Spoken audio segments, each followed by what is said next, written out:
Does the Bible teach once saved, always saved? The Bible's answer: no, it does not teach the doctrine of once saved, always saved. A person who has gained salvation by faith in Jesus Christ can lose that faith and the salvation that comes with it.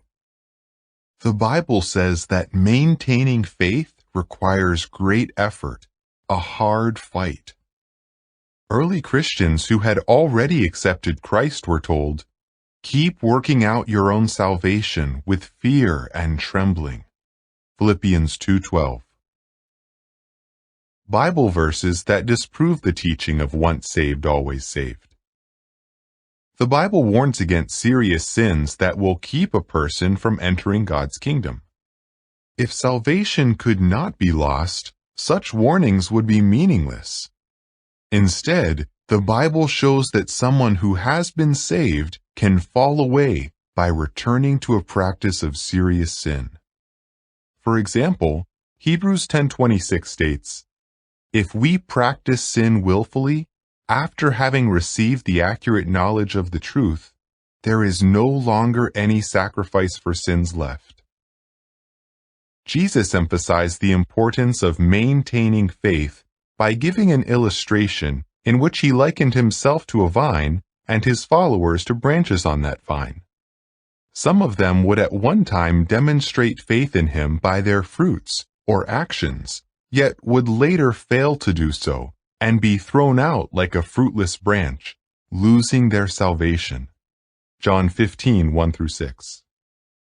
The Apostle Paul used a similar illustration, saying that Christians who do not maintain their faith will be lopped off.